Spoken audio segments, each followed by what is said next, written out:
मैं डॉक्टर भामा अग्रवाल आपके अपने यूट्यूब चैनल पर आपका स्वागत करती हूँ, अभिनंदन करती हूँ।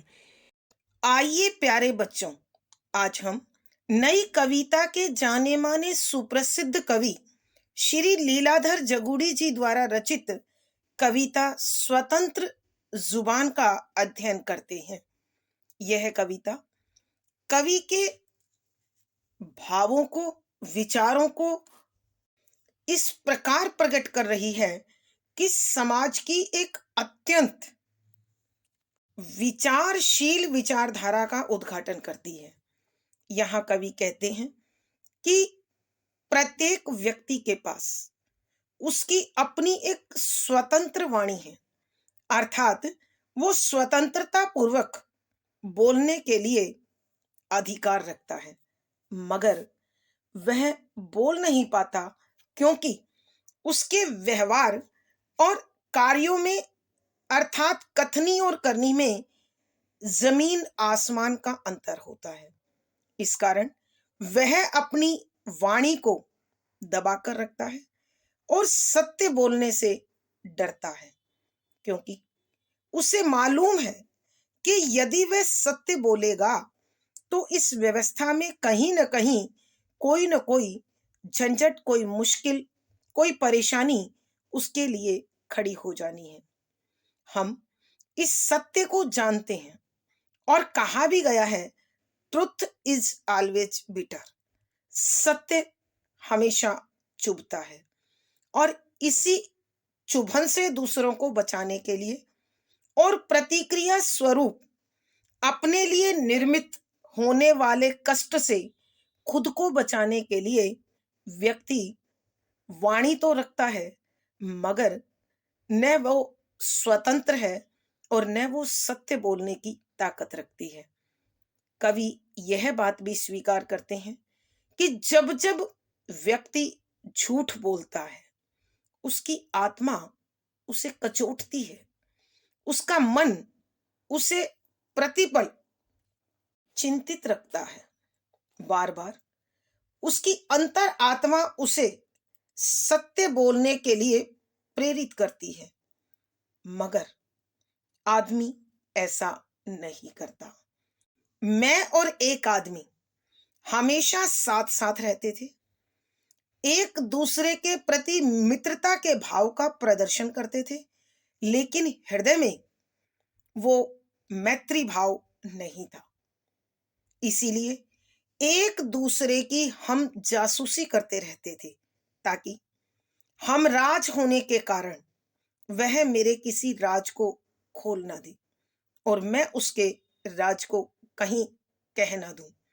इसलिए एक दिन ऐसा हुआ कि कवि के सारे अपराध, सारे दोष, क्योंकि वह आदमी जानता था, धीरे धीरे उसके शरीर में प्रवेश कर गए, उसके शरीर में जाकर बस गए, अर्थात साझीदार होने के कारण उन दोषों को उसने भी अपने लिए स्वीकार कर लिया और वह कभी भी कवि की कायरता को या कवि के दोषों का उल्लेख नहीं करता था, क्योंकि उसे डर था कि कहीं कवि मुकर ना जाए, अर्थात कोई उसी पर यह प्रश्न न उठा दे कि यदि उसे सारे दोषों का पता था तो वह चुप क्यों था, उनका साझेदार वह भी है। यदि उसने चुप्पी को धारण किया है तो निश्चय ही वो इन अपराध और इन पाप दोनों का बराबर का हिस्सेदार है।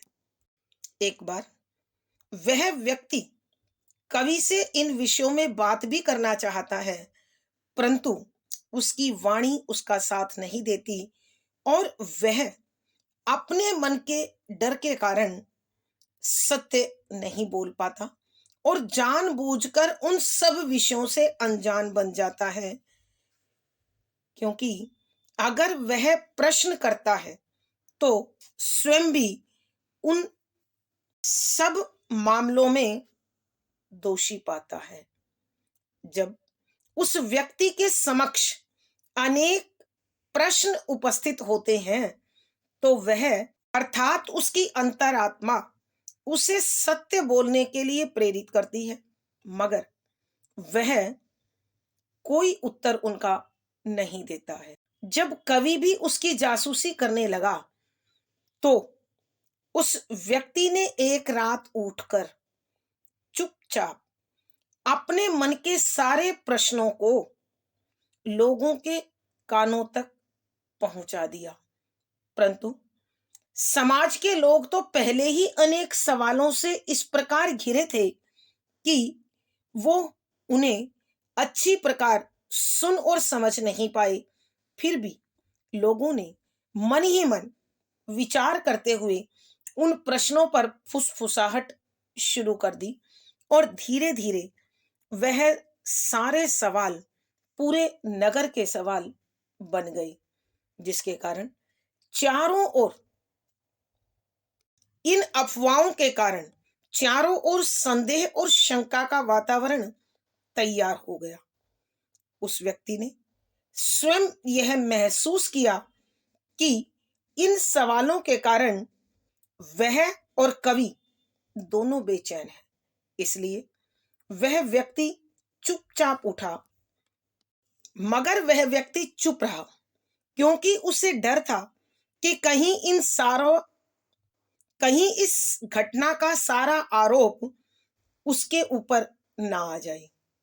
पहले से ही अनेक ऐसे विषय और कारण थे जिसके कारण उसकी आवाज दबी हुई थी, अर्थात सत्य कहने से डरती थी। कवि सोचता है कि हर व्यक्ति के पास उसकी एक स्वतंत्र वाणी होनी चाहिए, ताकि वह निडर होकर, वह निर्भीक होकर अपनी बात सबको कह सके। फिर कवि की आत्मा स्वयं उसे उत्तर देती है कि व्यक्ति स्वतंत्र जुबान लाए तो कहां से लाए, क्योंकि इस समाज में प्रत्येक व्यक्ति कहीं न कहीं थोड़ा या अधिक दोषी अवश्य है। सभी जुबानें कहीं न कहीं दबी हुई हैं। इसलिए कवि ने और कवि के उस साथी आदमी ने कभी भी स्वतंत्र जुबान के लिए प्रयास नहीं किया। उस आदमी ने अपना काम निकालने के लिए एक जानवर अर्थात बैल की जुबान को चुन लिया। इस जुबान के द्वारा वह अनेक लोगों को हानि पहुंचाकर बैल की भांति सब तहस नहस कर देना चाहता था, सब मिटा देना चाहता। अर्थात वह अपने सब विरोधियों को सींग पर उठाकर हवा में उछालना चाहता था, उन्हें खाइयों में गिराना चाहता था, उन्हें अड़ंगा डालकर यानी पांव अड़ाकर मारना चाहता था, गिराना चाहता था।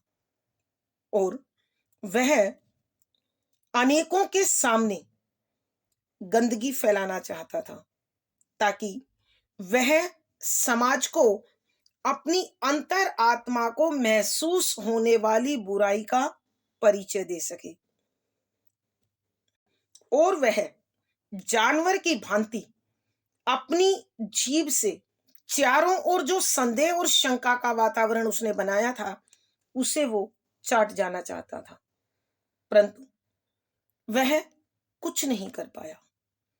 कवि ने अनुभव किया कि उसने स्वतंत्रता प्राप्ति के लिए अर्थात स्वतंत्र रूप से अपनी बात कहने के लिए जानवर की जुबान तो लगा ली है, लेकिन वो जुबान भी उसका साथ नहीं दे रही है, वो भी सड़ी हुई है, अर्थात उसमें भी अनेक दुर्भाव हैं, दोष हैं, और वह अच्छाई की बजाय बुराई फैलाने लगी। और इस प्रकार उस व्यक्ति को और कवि को प्रश्नों की इस धुंध ने व्याकुल कर दिया, बेचैन कर दिया। इसलिए नए सवाल जो उन सवालों से निकल कर आ रहे थे, उन्होंने उस व्यक्ति को कहा कि या तो अपनी जुबान को बदल ले, अथवा इस गंदी जुबान को, इन दुर्भावों को अपने तक ही सीमित रखे। कुछ लोगों ने तो यह भी कहा कि इस व्यक्ति की कथनी और करनी में अंतर है। इसके पास विश्वास करने लायक सत्य से भरी हुई वाणी ही नहीं है। अर्थात समाज के लोग कहने लगे कि यह दूषित मनोवृत्ति के कारण यहां वहां मुंह मारता फिरता है, अर्थात अनावश्यक रूप से दूसरों की जासूसी करता है और सच्ची झूठी बातों को यहां वहां फैलाता है, अफवाहों को जन्म देता है। अतः वह व्यक्ति चाहकर भी सच नहीं कह पाया, सही तथ्य नहीं रख पाया, क्योंकि अगर ऐसा वो करता तो खामखा किसी न किसी समस्या से घिर जाना था। एक दिन वह व्यक्ति कवि के पास आकर कहने लगा कि लगता है आजकल समाज में सब सच बोलना बंद कर चुके हैं, क्योंकि सत्य अनेक मुसीबतों का निमंत्रण बन जाता है।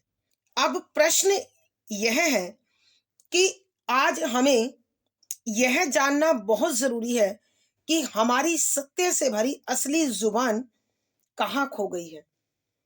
इसलिए कवि उसे समझाते हुए बोले कि आज सन 1974 है और 1947 में भी कोई अंतर नहीं था।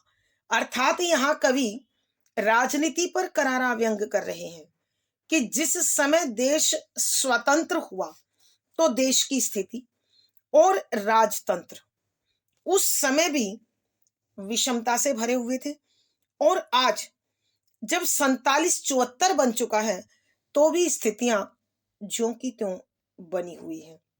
बस फर्क इतना आया है कि 47 में 4 बाईं ओर और 7 दाईं ओर था, और अब 7 बाईं ओर और 4 दाईं ओर है। अर्थात कवि के कहने का भाव यह है कि सत्ता किसी भी पार्टी के हाथ में रहे, राजनेता कोई भी हो, स्वतंत्र और असली जुबान पर हमेशा ताला जड़ देती है।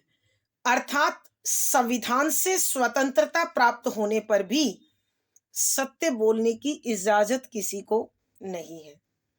यहां कवि यह बताना चाहते हैं कि अब हम यह देखें कि कहीं ये दबी हुई जबान हमारी ही तो नहीं है। यदि यही सत्य है, यह बात अच्छी प्रकार से समझ लेनी चाहिए कि हमारे पास इस दबी जुबान के साथ जीने के अलावा कोई और रास्ता नहीं है, कोई और समाधान नहीं है। तो आइए साथियों, कवि की इस कविता में उठाई गई इस सामाजिक और राजनीतिक विसंगति को कविता के पदों के माध्यम से समझें और सत्य के साथ खड़े होने की हिम्मत जुटाएं। संख्या 4।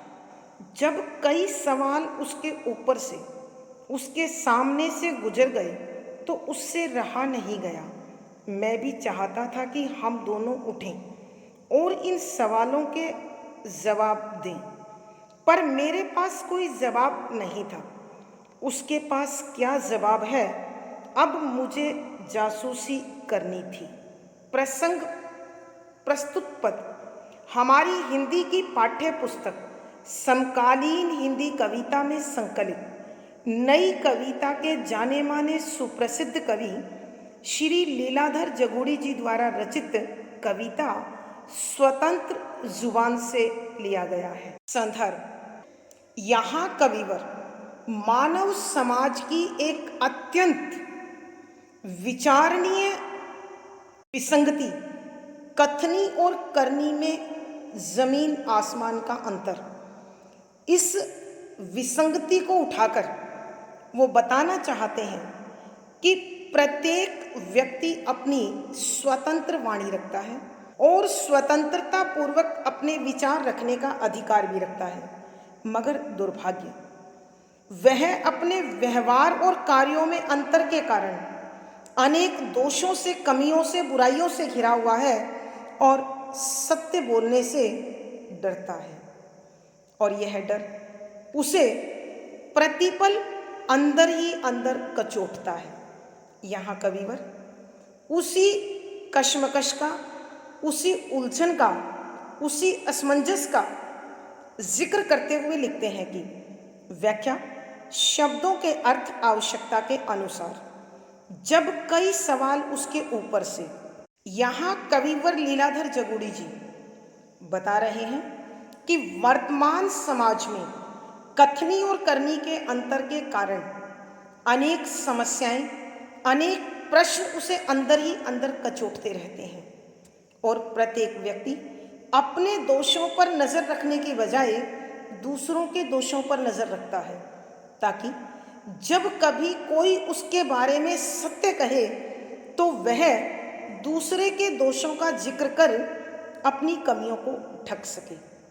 यहाँ कवि अपने मित्र के चरित्र का अथवा उसकी मानसिकता का उद्घाटन करते हुए कहते हैं कि मेरा साथी अर्थात वह आदमी जब अपने ही द्वारा किए गए कार्यों के कारण अनेक प्रश्नों से, अनेक समस्याओं से घिर गया, वो जब उसके सामने सिर उठाकर खड़ी होने लगी, वह उनका उत्तर ढूंढने की कोशिश कर रहा था। तो अपने इर्द गिर्द, अपने चारों ओर उन घूमते हुए प्रश्नों को देखकर, समस्याओं को देखकर वो अपने आप पर काबू नहीं रख पाया। जब स्थिति उसके वश से बाहर हो गई तो मैं भी चाहता था कि हम दोनों उठें, कि मेरी भी इच्छा थी कि हम दोनों उठें, उन प्रश्नों और उन समस्याओं का हल निकालें और इन सवालों का जवाब दें कि ये जो प्रश्न हमारे आसपास घूम रहे हैं, हम इनका उत्तर दें। पर मेरे पास कोई जवाब नहीं था, कि मैं जानता था इन प्रश्नों का उत्तर मेरे पास नहीं है। अतः मैं क्या करता, चुप रहा। और अब मेरी नज़र उस आदमी पर थी, उसके पास क्या जवाब है, अब मुझे जासूसी करनी थी कि जिन प्रश्नों का उत्तर मेरे पास नहीं है, जिन समस्याओं का समाधान मेरे पास नहीं है, उनके लिए यह आदमी अर्थात मेरा यह साथी क्या उत्तर देगा, क्या समाधान निकालेगा। अब इसी बात की जासूसी गुप्तचरी कि मुझे उसी कार्य की गुप्तचरी करनी थी, ताकि मैं उसकी सच्चाई को, उसकी क्षमता को जान सकूं। अर्थात कवि के कहने का भाव यह है कि जो प्रश्न उस व्यक्ति ने समाज के कानों तक पहुंचाए थे, अर्थात कवि कहना चाहते हैं कि मेरे साथी उस आदमी के पास अनेक ऐसे प्रश्न, अनेक ऐसी समस्याएं उत्पन्न हो गई थी जो चारों ओर से उसे घेरे हुए थी। वह उन प्रश्नों के उत्तर खोजना चाहता था, उन समस्याओं का समाधान निकालना चाहता था, मगर न उत्तर मेरे पास थे और न ही उसके पास थे। अब हल क्या ढूंढा जाए, यह मैं जानने की कोशिश में निरंतर लगा हुआ था। आइए बच्चों, हम एक बार फिर इस पद की व्याख्या करते हैं। यहाँ कविवर लीलाधर जगूड़ी जी कथनी और करनी में अंतर की सामाजिक विसंगति को उठाकर कवि मनुष्य की मानसिकता का उद्घाटन करना चाहते हैं और इसी कारण मनुष्य अपनी स्वतंत्र वाणी रखकर भी स्वतंत्रता पूर्वक सत्य नहीं बोल पाता, क्योंकि वह जानता है कि जो दोष, जो कमियां मैं दूसरों में खोज रहा हूं, मैं स्वयं भी उन्हीं कमियों और दोषों से भरा हुआ हूं। अतः सत्य बोलकर वो अपने लिए कोई मुसीबत मोल नहीं लेना चाहता। अब कविवर बताते हैं कि उस आदमी की स्थिति ऐसी हो गई जिसका उसके पास कोई हल नहीं था। जब कई सवाल उसके ऊपर से, उसके सामने से गुजर गए तो उससे रहा नहीं गया। कि कविवर कहते हैं, अपनी उस विवशता के कारण, लाचारी के कारण, दबी जुबान के कारण उसके इर्द गिर्द अनेक प्रश्न खड़े हो गए। वो सवाल, वो समस्याएं उसे चारों ओर से घेरे हुए थी और वो उनकी कश्मकश में इस प्रकार उलझ गया कि वह अपनी स्थिति पर, अपने मन पर, अपने मस्तिष्क पर काबू नहीं रख पाया। परिणाम यह हुआ कि वह अनियंत्रित हो गया। उसकी बेचैनी, उसकी व्याकुलता स्पष्ट दिखाई दे रही थी। इसलिए मैं भी चाहता था कि हम दोनों उठें और इन सवालों के जवाब दें, कि मैं भी उस आदमी की तरह यह इच्छा रखता था कि हम उठ खड़े हों और जो सवाल उस आदमी को घेरे हुए हैं, हम उन सभी प्रश्नों का उत्तर दे दें, हर समस्या का समाधान निकाल लें। पर मेरे पास कोई जवाब नहीं था कि जब मेरे सभी अपराध मेरे मित्र के शरीर में जाकर बस गए थे, तो स्वाभाविक है मेरी स्थिति और उसकी स्थिति सामान्य हो गई, एक जैसी हो गई, समान हो गई। तो भला मैं उन सवालों के उत्तर कैसे दे सकता था? मैंने देखा कि मेरे पास उन प्रश्नों का, उन समस्याओं का कोई समाधान, कोई हल, कोई उत्तर नहीं है। उसके पास क्या जवाब है? अब मुझे जासूसी करनी थी कि अब मैं यह देखना चाहता था कि वह आदमी इन प्रश्नों के क्या उत्तर देगा, इन समस्याओं का कैसे समाधान निकालेगा। मेरा साथी ऐसी स्थिति में क्या कर सकता है? और मैं गुप्तचरी करके उसकी सच्चाई को, उसकी स्थिति को जानना चाहता था।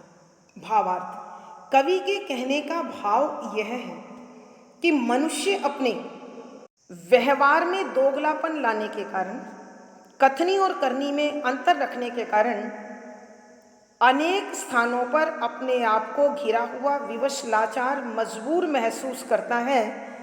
परिणाम यह होता है कि उसकी व्याकुलता और बेचैनी उसे हर पल कचोटती रहती है। विशेष यहाँ कविवर बताना चाहते हैं कि अनेक प्रश्न जो मनुष्य अपने आप निर्मित कर लेता है, स्वयं उसके पास उनके उत्तर होते हुए भी नहीं होते, क्योंकि सच बोलने पर वो स्वयं अनेक मुसीबतों से घिर जाता है। इसलिए निरुत्तर सा भटकता रहता है। सरल, सहज, परवाहमयी खड़ी बोली है। उर्दू मिश्रित भाषा ने विशेष सौंदर्य जगा दिया है। व्यंजना शब्द शक्ति है, शांत रस प्रसाद गुण है, मुक्तक छंद गे शैली है। यहाँ अनुप्रास, स्वभावोक्ति, प्रश्न आदि अलंकारों का सुंदर सटीक प्रयोग हुआ है। पद संख्या 5। वह एक रात चुपचाप उठा और सवालों के घोल से लोगों के कान पोत पाया, जबकि लोगों के भीतर पहले ही बहुत से सवाल थे। उसकी जुबान से लोगों ने कुछ नहीं सुना, मगर जब लोगों के कान बहुत रंग गए और वह दूर दूर तक कहीं दिखाई नहीं दिया, तब उन्होंने अंदर ही अंदर मुंहमारी शुरू की और सारे नगर को अपनी जुबान से कुतर डाला। प्रसंग पूर्ववत संदर्भ, यहाँ कविवर अपने साथी उस आदमी की मानसिक स्थिति का, उसके मन की व्याकुलता का, बेचैनी का बड़ा सुंदर चित्रण किया गया है। और वो यह बताने की कोशिश कर रहे हैं कि जब उस व्यक्ति के अंदर की छटपटाहट हद से अधिक बढ़ गई, तो वह अपने आप पर काबू नहीं रख पाया और आखिरकार उसने अपने उन प्रश्नों को जन जन तक पहुंचाने की कोशिश की। इसी स्थिति का उद्घाटन करते हुए कविवर लिखते हैं कि व्याख्या, शब्दों के अर्थ आवश्यकता के अनुसार वह एक रात चुपचाप उठा। कि यहाँ कविवर लीलाधर जगूड़ी जी मानव समाज की एक अत्यंत विचारणीय दुष्प्रवृत्ति, कथनी और करनी में अंतर के कारण वह अनेक विसंगतियों से, अनेक प्रश्नों से, अनेक समस्याओं से घिरा रहता है। लेकिन वो फिर भी इसके प्रति अपना लगाव नहीं छोड़ पाता। अपने साथी मित्र की इसी स्थिति के कारण जो छटपटाहट थी, उसका क्या असर हुआ, उसका वर्णन करते हुए कविवर लिखते हैं कि वह एक रात चुपचाप उठा, कि वह व्यक्ति एक दिन रात को चुपचाप जाग गया और जागकर वहां से बड़े सन्नाटे के साथ, चुप्पी के साथ निकल गया और सवालों के घोल से लोगों के कान पोत आया कि उसने जो प्रश्न उसे कचोट रहे थे, जिन प्रश्नों से वो घिरा हुआ था, उन सारे प्रश्नों का उसने एक घोल बनाया और उससे लोगों के कान पोत दिए।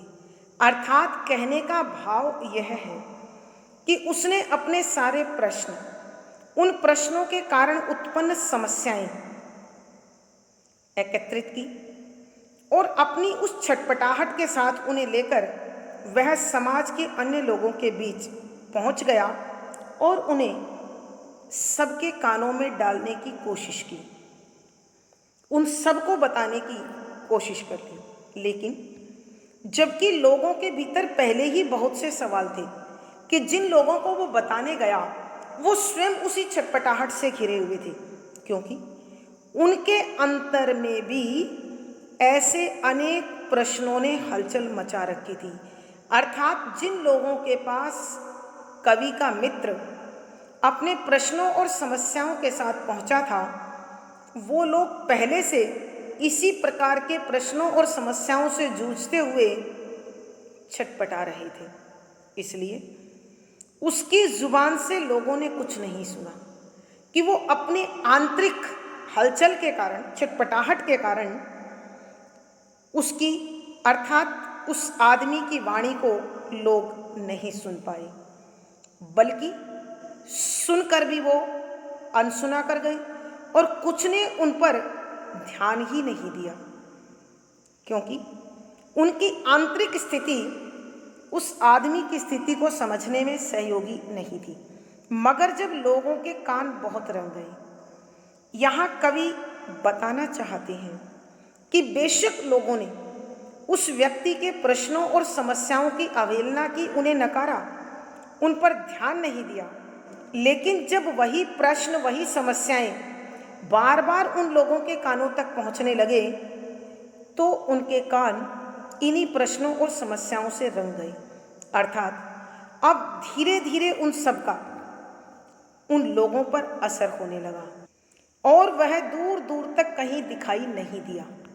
जब उसने अपने प्रश्न और समस्याएं बार बार लोगों के समक्ष रखी और लोगों ने उस पर थोड़ा थोड़ा ध्यान देना शुरू किया, तो वह स्वयं उनके समाज से गायब हो गया। अर्थात कवि के कहने का भाव यह है कि लोगों ने जब बार बार उस व्यक्ति के प्रश्नों को सुना, समस्याओं को सुना, तो आखिरकार उन्होंने मन ही मन अपनी प्रतिक्रिया, उनके उत्तर देने शुरू किए। लेकिन कोई भी स्वतंत्रता पूर्वक, सत्यता के साथ, सच्चाई के साथ अपनी बात सिर्फ अपने दोहरे चरित्र के कारण नहीं रख पा रहे थे। अतः परिणाम यह हुआ कि वो सब बातें सब तक पहुंच भी गई, वातावरण में फैल भी गई, लेकिन सच्चाई के साथ उनके हल नहीं निकले। अतः अब तब उन्होंने अंदर ही अंदर मुंहमारी शुरू की कि फिर उसके बाद उन सब लोगों ने दबे जुबान अर्थात कानाफूसी के साथ उन सब प्रश्नों के उत्तर और उन सब समस्याओं के समाधानों को लेकर धीरे धीरे कानाफूसी करते हुए वह बात एक से दूसरे कान तक पहुंचने लगी। अर्थात कहने का भाव यह है कि अब कवि और उस आदमी की सच्चाई पूरे नगर में हर व्यक्ति की जुबान पर धीरे धीरे आ रही थी, लेकिन सब उसे दबी जुबान से कह रहे थे, निडर होकर, निर्भीक होकर, सच्चाई के साथ कोई कुछ नहीं कहना चाह रहा था। और सारे नगर को अपनी जुबान से कुतर डाला। कि इस प्रकार कानाफूसी करते हुए वह सारी बातें जो उस आदमी ने कही थी अब किसी से छिपी हुई नहीं थी, सबको पता थी, लेकिन कोई भी उसे जग जाहिर अथवा उजागर नहीं करना चाहता था।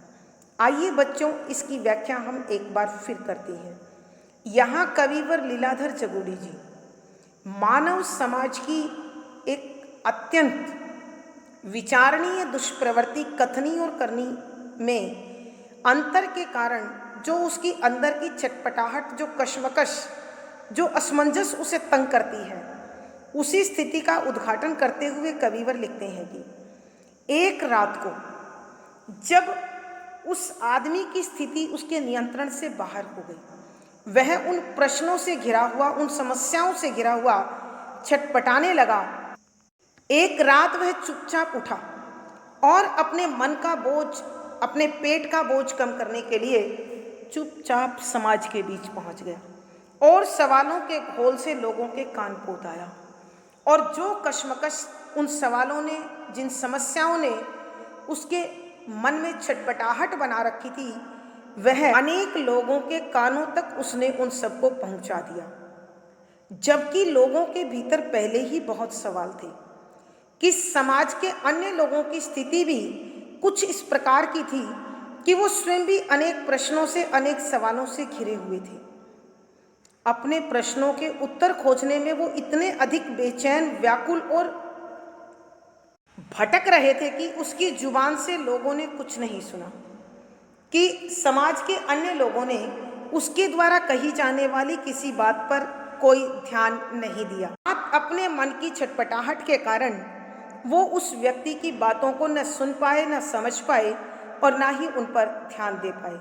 मगर जब लोगों के कान बहुत रंग गए कि जब बार बार उस व्यक्ति ने अपने उन प्रश्नों और समस्याओं को उन लोगों तक रखा, तो उन लोगों के कान भी इन बातों को सुनते सुनते पक गए और अब उन पर उसका असर होने लगा। इसलिए दबी जुबान में उन्होंने इन प्रश्नों के उत्तर कानाफूसी करते हुए एक से दूसरे तक पहुंचाने शुरू किए और यह प्रश्न पूरे वातावरण में फैल गए और वह दूर दूर तक कहीं दिखाई नहीं दिया। और फिर उसके बाद वह वहाँ से गायब हो गया, चला गया। अर्थात कहने का भाव यह है कि उसने सभी लोगों के सामने अपने प्रश्नों को प्रस्तुत करने के बाद कि कोई उत्तर उसी से न मांग ले, इस स्थिति से बचने के लिए वह स्वयं वहां से गायब हो गया। तब उन्होंने अंदर ही अंदर मुंहमारी शुरू की कि फिर समाज के लोगों ने उस आदमी के द्वारा प्रस्तुत किए गए प्रश्नों को लेकर अपने आप चुपचाप छिपकर दबी जुबान में खोजबीन चालू कर दी और कानाफूसी करते हुए एक दूसरे तक ये सारे प्रश्न, ये सारी समस्याएं, ये सारे सवाल पहुंचा दिए। परिणाम यह हुआ और सारे नगर को अपनी जुबान से कुतर डाला कि इस प्रकार उन्होंने अपनी दबी हुई जुबान से पूरे के पूरे नगर को कुतर दिया। अर्थात अब पूरे नगर में सबके पास सारे रहस्यमयी प्रश्न और समस्याएं पहुंच चुकी थी, लेकिन वो सब बातें सर्वविदित होकर भी, सबके संज्ञान में होकर भी, सबकी जानकारी में होकर भी सब दबी जुबान में कानाफूसी करते हुए उस पर व्यवहार कर रहे थे। भावार्थ, कवि के कहने का भाव यह है कि कथनी और करनी में अंतर के कारण प्रत्येक मनुष्य अपने लिए अनेक अनसुलझे प्रश्नों को जन्म देता है और उनमें छटपटाता रहता है और हर एक इस मानसिक कसमसाहट से जूझ रहा है। विशेष यहाँ कवि ने लोगों की स्वतंत्र वाणी के बावजूद अपने चरित्र के दोष के कारण दोहरे व्यक्तित्व को, सच्चाई को छिपाने की जिस दुष्प्रवृत्ति से वो जूझते हैं, उसका उद्घाटन किया है। यहाँ कवि ने अपनी दोहरी मानसिक स्थिति के कारण अनसूझे अनबूझे प्रश्नों से घिरने के कारण जो मानसिक स्थिति उत्पन्न होती है उसका उद्घाटन किया है। सरल सहज प्रवाहमयी खड़ी बोली है, शांत रस प्रसाद गुण है। यहाँ अनेक मुहावरों का प्रयोग है, अतः लक्षणा और व्यंजना दोनों शब्द शक्तियों का प्रयोग हुआ है। मुक्त छंद है, गे शैली है। यहाँ अनुप्रास, प्रश्न, पुनरुक्ति प्रकाश, रूपक, स्वभावोक्ति आदि अलंकारों का सुंदर सटीक प्रयोग हुआ है। पद संख्या 6। अब चारों ओर उड़ रहे थे संशय और अफवाहें। अचानक उसने मेरे चारों ओर देखा, सारे सवाल टुकड़ों में उड़ रहे हैं। असली सवाल का कहीं कुछ पता नहीं चल रहा है। तब वह फिर उठा। मैं उसके चारों ओर फैला हुआ बेचैन हो रहा था। प्रसंग पूर्ववत। संदर्भ। यहाँ कविवर उस व्यक्ति की स्थिति को उद्घाटित कर रहे हैं और बता रहे हैं कि जब उसने अपने प्रश्नों को पूरे नगर भर में फैला दिया तो लोगों के बीच कानाफूसी आरंभ हो गई और परिणाम यह हुआ कि चारों ओर वातावरण में संदेह और अफवाहें फैल गई। उसी स्थिति का उद्घाटन करते हुए कविवर लिखते हैं कि व्याख्या शब्दों के अर्थ साथ साथ अब चारों ओर उड़ रहे थे संशय और अफवाहें। यहाँ कविवर अपने मित्र के द्वारा नगर के लोगों के कानों में डाले गए प्रश्नों के जो उत्तर खोजे गए उनके विषय में उद्घाटन करते हुए लिखते हैं कि अब चारों ओर उड़ रहे थे संशय और अफवाहें। कि कवि के मित्र ने जो प्रश्न और जो समस्याएं लोगों के कानों तक पहुंचाई थी, उनके कानों में भरी थी, वह चारों ओर संदेह और अफवाह बनकर वातावरण को भ्रमित कर रही थी, भटका रही थी। अर्थात कवि के कहने का भाव यह है कि उस आदमी ने जो प्रश्न लोगों के बीच पहुंचाए, लोगों ने अपनी मानसिकता के अनुसार उसके अलग ही प्रश्न और उसके अलग ही उत्तर निर्मित कर दिए। परिणाम स्वरूप जहां कहीं भी देखो हर ओर एक अलग सा वातावरण, अलग सी खोजी नजरें, अलग से एक दूसरे पर संदेह करने वाली स्थिति उत्पन्न हो गई और वातावरण में अनेक प्रकार की अफवाहें फैलने लगी। अब इस भ्रमित कर देने वाले वातावरण में उस आदमी ने अचानक उसने मेरे चारों ओर देखा, सारे सवाल टुकड़ों में उड़ रहे हैं। कि एकाएक वह आदमी मेरे चारों ओर ध्यानपूर्वक देखने लगा कि इनके उत्तर इस तक कैसे पहुंचते हैं। तब उसने प्राप्त किया कि उसने जो प्रश्न छोड़े थे उनके दूसरे प्रश्न बनकर टुकड़े टुकड़े में मेरे चारों ओर घूम रहे हैं। अर्थात कवि के कहने का भाव यह है कि जो प्रश्न उसने छोड़े वो प्रश्न अपना रंग रूप भाव बदल चुके थे और वो बदले हुए रंग रूप वाले सवाल मेरे इर्द गिर्द मंडरा रहे थे, जिनका मुझसे कोई संबंध नहीं था। असली सवाल का कहीं कुछ पता नहीं चल रहा कि जो सवाल वास्तविक था, जो प्रश्न का हल, जिस समस्या का समाधान वह व्यक्ति चाहता था, वो न प्रश्न था और न ही वो समस्या थी।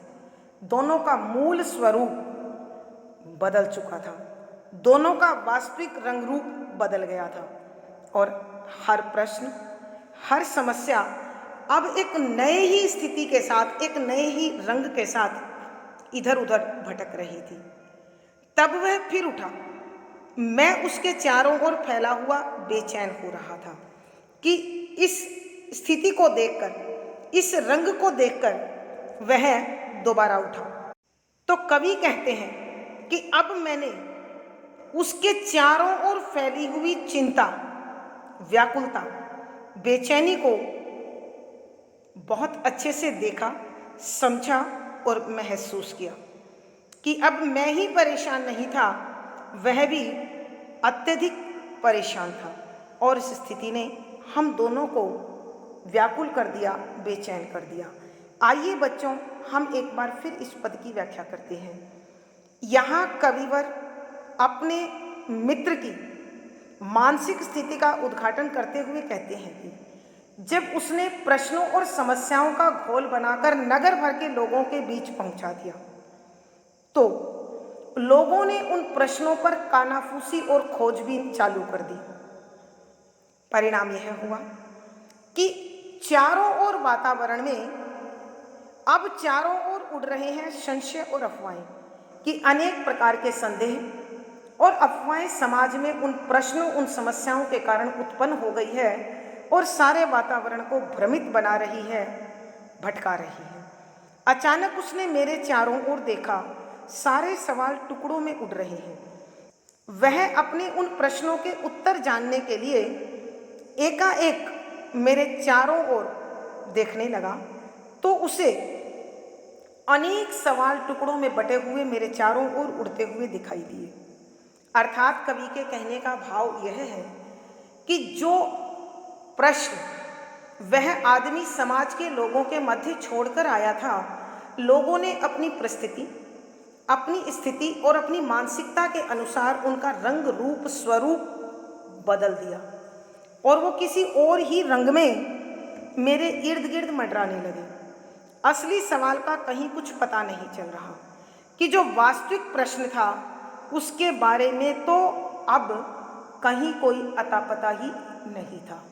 अर्थात उनके वास्तविक प्रश्न और समस्याओं का वास्तविक रूप इस संशय में, इस संदेह में और अफवाहों में कहीं खो गया था। तब वह फिर उठा कि उसके बाद वह फिर उठा, लेकिन अब मैं उसके चारों ओर फैला हुआ बेचैन हो रहा था कि मैंने उसके चारों ओर देखा और पाया कि वही परेशान और व्याकुल नहीं है, मैं भी उसी की भांति परेशान और व्याकुल हूँ, क्योंकि जो समस्याएं, जो प्रश्न वास्तविक थे वो अब कहीं भटक कर खोकर रह गए थे। भावार्थ, कवि के कहने का भाव यह है कि जब जब हम अपनी समस्याओं को, प्रश्नों को यहाँ वहाँ फैलाते हैं तो उत्तर हमें उनकी मनस्थिति के अनुसार, उनकी मानसिकता के अनुसार प्राप्त होते हैं। ऐसे में वास्तविक प्रश्न कहीं खोकर रह जाता है।